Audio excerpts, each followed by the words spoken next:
Hey everybody, Mrthefanboy here, the Super Vader 400, Douglas Blair Roberts, and the brown skinned human coming back at you with another video. And as you can see, this is a rare video, a video I didn't plan on doing. I didn't plan on doing, as you can see by the title. This is already my rant on professional wrestling in 2020. 2020 is already off to a bad start. TNA, TNA, New Japan, All Elite Wrestling, WWE, and MLW. Sorry about that, excuse me. MLW, Major League Wrestling, have each done something to piss me off and just kill my interest in pro wrestling this year. I'm still going to finish up 2017, 18, and 19, which I've been meaning to do, and going to talk about several of the stuff. And I will still watch wrestling time to time to see the wrestlers I want to see. But each of these promotions have done something that has ultimately killed pro wrestling. Pro wrestling in the late 2010s, from 2017 to 19, looked like it was on its way to not getting back to its glory days, but getting to a brand new, exciting era of wrestling. Now it is just another bland and garbage indie era, and it's terrible, all because of the stupid decisions of these four promotions right here. And with that being said, let's get this video started right now.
Hey everybody. Yeah, like I said in part one, let's start off with the very first two promotions. Let's start off with New Japan Pro Wrestling, because this was the first blow of 2020. Of 2020, New Japan Pro Wrestling. It was announced on various news websites that they would no longer, that Access TV would no longer be airing New Japan programming in all of 2020, leaving New Japan with no TV deal and no TV channel throughout 2011, throughout 2020, and that's all because, and this is all because New Japan refuses to work with Impact Wrestling after how they treated Okada back in 2011. I am sick of this. You see Impact Wrestling try to repeatedly apologize, make amends, and these idiots back in 2011, these guys, I didn't even know Okada. He was a Japanese wrestler he was a cruiserweight, junior weight Japanese wrestler who couldn't speak English. What were they gonna really do with him? That Kato storyline was really all they could really do with him. And he wrestled a bunch of other X Division and preliminary matches before parting ways with the promotion and returning to New Japan. When I saw him in 2013 return to face 2013 or 14, I can't remember, and face AJ Styles for the IWGP Heavyweight Championship, I couldn't believe that was the same guy.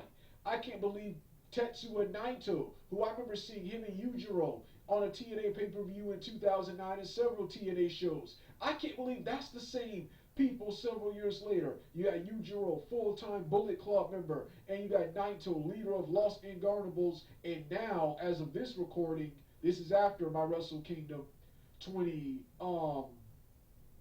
Wrestle Kingdom 14 review, and now double IWGP and Intercontinental Champion. I didn't think that would happen. And even Okada himself, even though he says his TNA run was lackluster, he credits TNA for giving him. He credits TNA for pretty much showing him that in order to connect with audiences, not only do you need the wrestling ability, actually, especially here in America, the wrestling ability is important to me, but more important than that is your storyline. Is your storyline and character. You have to sell yourself and face to the audience. You have to either be cheered or booed. You have to get them involved with what you are doing. And New Japan has figured that out and have become one of the biggest and best promotions in the world. They're even bigger and better than they were in the past. But they're sitting here mad because of how they treated Okada back in the day. They're still mad about that. And now they don't have a TV where they can't work with Impact Wrestling. And here's what I can't stand. New Japan, they need some big Gaijin style wrestlers to get them over here in the States. No one is gonna go out all their way to watch New Japan go out and watch New Japan Pro Wrestling, especially with no TV deal to see these guys now.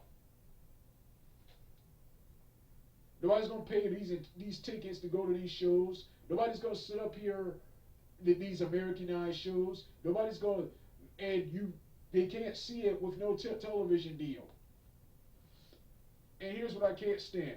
In this decade, I want a modernized version of the 60s and 70s, 90s and early 2000s. Pretty much we're in a modernized version of the early 90s and early 2000s, pre and aftermath of the Monday Night Wars, with the other products having a product similar to the Monday Night Wars, but don't have the ratings, the fan interest, and the success of those have. But they have the wrestling style products of those eras. We were in, I wanted a modernized, new territory indie-like era. A modernized version of the 60s, 70s, early 90s, and early 2000s. The 60s and 70s, when every promotion was working together and exchanging talent. That's what I want for professional wrestling now. You are all too small, lame, and insignificant to be competing with one another. I wasn't watching WWE until this deal happened, until they actually work with the company. And I don't mean come in, buy up the company, and bury the roster and do what you want and make the products look bad like you've done with WCW and ECW. No. I mean come in and actually work with the company, work with the companies. So I'm sick of all this competition between promotions in what I see as an irrelevant niche sport in the 2020s. We're not even in the late 2010s anymore, but I still consider it 2010s because 20 is part of the tens number. So in the late 2010s and now 2020s. So stupid, man. Stupid. Let's talk about the next promotion. Hard to Kill, Impact Wrestling's pay-per-view. That was the worst Impact Wrestling pay-per-view of the modern era. There won't be a review of that. Nothing was worth reviewing, man. The match I wanted to see ended in a bland no contest because Brian Cage parted ways with the company. You could have given him a better send off than that, and Brian Cage could have told the fans he was going to be leaving Impact Wrestling. So I knew he would eventually leave Impact Wrestling. He's not going to spend. I want him to spend his entire career in Impact Wrestling. He wasn't going to spend his entire career in Impact Wrestling. He was eventually going to go to one of the other promotions, MLW, All Elite Wrestling, or God forbid, I didn't want him to, but maybe WWE. Sorry about that. That's my dog. Shut up. That's my other dog. What else? What else? What else about Impact Wrestling? Oh yes, and Daga takes his place. That whole pay-per-view felt like an episode of Impact. Episodes of Impact were way better than that pay-per-view. That's the worst Impact Wrestling show and pay-per-view I've ever seen. I don't care about Tessa Blanchard and Sami Callihan was a great feud. Is a great feud. Wasn't it? Is a great feud. I don't care about Tessa Blanchard winning the title. I wanted Brian Cage, RVD, Rhino, Moose, Killer Cross, who's now released in MLW now, and Elgin and Eddie Edwards to be the champions. Oh yeah, and Eddie Edwards wearing that god-awful attire. He was wearing those oversized short pants. He was wearing those oversized short pants he was wearing just completely took me out of what was a decent match between him and Elgin. But I wanted those guys, yeah, Eddie Edwards, either your original wrestling gear, the tights, or the jeans, the new look, the jeans, the long jean pants. Those over long jean short pants, I can't stand. Those were tacky and terrible, man. And yeah. So yeah, there won't be any form of review of that show. I may do a rant on that show, but I don't even think that's worth my time. There won't be any form of review show, no match reviews, no nothing. I have reviews for all the other show, match reviews and full-length reviews of the other shows planned, but there will be no review of that show. That was the worst pay-per-view I've seen. And Brian Cage left to join AEW. No, I do not want to see Brian Cage in AEW because AEW, while entertaining, sucks. Storyline-wise, sucks. It's just a bland indie jobber feel promotion with a budget. Luckily, the one thing they got going for them is that they have way better wrestlers and superstars in WWE. And they're still, despite all their flaws, they're still an entertaining product. But AEW is absolutely terrible. It didn't take them too long to screw up and F up that product. For Cody Rhodes, the Young Bucks, and Omega, the booking committee, who's ever booking this, to F up and screw up that product. They were good from the first episode of Dynamite all the way to the Dynamite after Full Gear, the aftermath of Full Gear. From that point on, it just became absolutely terrible. We went from the Inner Circle being the main heel group to this new lame Dark Order stable, man. This lame Dark Order stable. There's really not much storyline. It's just wrestlers hating each other and basically fighting each other. That's not going to draw. I mean, that'll draw me in, but that's not going to draw any casual goers in. And now they can't even beat NXT. I hear they can't even beat NXT anymore. And the only person in AEW I want to see Cage wrestle is Jericho. I don't want to see Cage in the Young Bucks. I don't want to see Cage and Cody. I don't Cage and Kenny Omega. I don't know about that one. Cage and Pac and Moxley. I don't know about those. But there's really no one in AEW I really want to see him wrestle. I'll still watch just to support Cage, but I'm bad. Then of course AEW. They started us all in 2019. When I heard the Cody Rhodes and the Young Bucks would be starting their own promotion, I was mixed. And really didn't care. It was when I was like, I was mixed. I was like, okay, I don't know about another wrestling show. I already watched too many wrestling shows. Then I was like, well, it gives me even more stuff to watch, and it gives people more places to work. That's the good part. When I heard that they would be leaving New Japan Pro Wrestling, which that actually turned out to be a good thing. This turned out to be a good thing. They will be leaving New Japan Pro Wrestling, and they would be monopolizing the business. Wrestlers couldn't work for other places like Impact Wrestling. They even banned Brian Cage from a previous show just for making an appearance because he wrestled in Impact Wrestling. And you got the Young Bucks. Still mad at Impact Wrestling for how they treated him in 2011. Yes, we get it. It was wrong. Impact Wrestling, just like with Okada, have reached out several times and tried to apologize. And back in 2011, you and your brother were a couple of indie stars. The indie look, the indie style was not in at the time. Now it is, because that's what's left of the pro wrestling fans. Vince McMahon and his horrible WWE product have driven away the wrestling fans, leaving only the indie and hardcore wrestling fans left. You weren't in demand as you are now. This was before New Japan, Bullet Club, and stuff.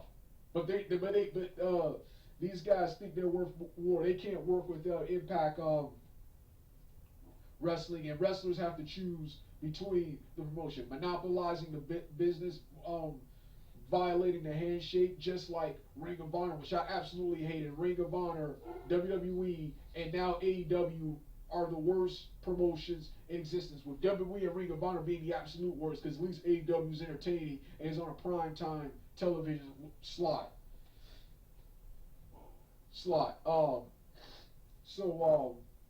That's AEW. What's his name? Then you have Major League Wrestling. This should have been first. Teddy Hart, because at first it was announced he was released from the MLW for drug trafficking or some involvement with drug trafficking. I don't know, and really don't care. But it turns out according to Wikipedia, he was fired from Major League Wrestling for appearing in the audience of various NXT shows and all the AEW shows. Major League Wrestling is still a good product, but you lost your coolest and most innovative wrestler. Every other wrestler in the business now is the same. Teddy Hart was the only guy who was innovative. Teddy Hart and pretty much Brian Cage were the only wrestlers who were pretty much innovative in the world of pro wrestling. Everybody is the same strong, wrestling, X Division cruiserweight style of wrestler now.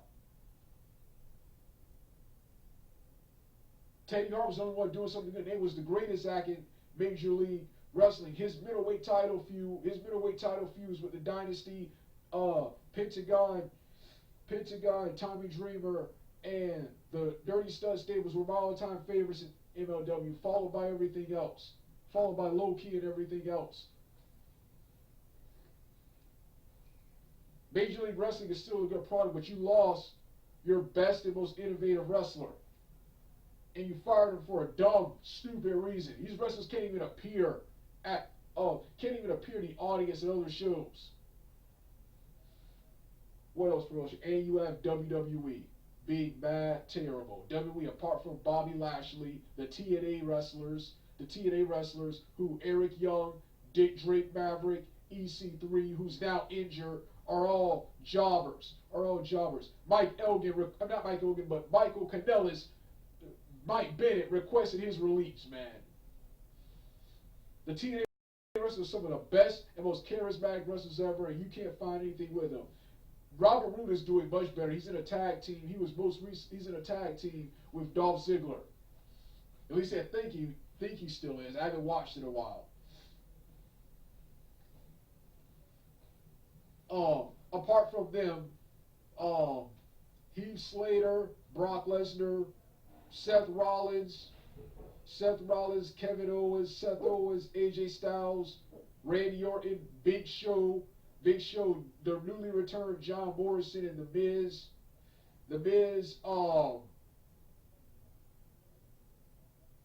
and Rusev, the entire shows are absolutely terrible. Jobber, Indie Fed, with an even bigger budget. Just like AEW. AEW. And all the wrestlers I want to see are jobbers or in NXT. And John Morrison. After all of John Morrison, well, it's awesome that he's back. After all of the awesome feuds and matches I saw him in Impact Wrestling, the Lucha Promotions, why would I want to go back to the watered down The Miz and Morrison tag team and friendship. The cheesy John Morrison character. I always hated that Miz and CM Punk got to be champions and John Morrison did it when I thought he was better than both of them. He's a better wrestler and athlete than both of them, but he's a terrible actor and was a cheesy PG goofball. Wasn't even worse or cheesy and PG goofball than the both of them. Both of them. After seeing how badass he was in the Indies, Impact Wrestling and lucha-based promotions, and going back and watching how cheesy, cringeworthy, and PG and gay he was in WWE, I don't want to go back to that, man. The Guru of Greatness, the Tuesday Night Delight. Oh, lame, gay, cheesy. What's the and terrible at his some of the worst acting ability ever. That's why you were never champion during your original run. Yeah, you know it. Wrestling is back with Big Show. Big Show returning on the last Monday Night Raw. I watched highlights, by the way. The last Monday Night Raw to save Samoa Joe and I think Samoa Joe. I think Roman Reigns. I keep forgetting who the third guy was. To take on Seth Rollins and the AOP Jobber team. Then so much more, and I'm going to talk about in my WWE rant, in my WWE subs video. But this is my rant on pro wrestling. This is my rant on pro wrestling, and this is me being, for the most part, done with pro wrestling. I'll still finish up 2017 through 19, and I'll still tune in to watch my favorite wrestlers, but I am done. I do not like 2020 in pro wrestling. These changes have just ruined pro wrestling for me, man. All right, I'm done. If you want to hear the rest of the music video, turn the video off right now.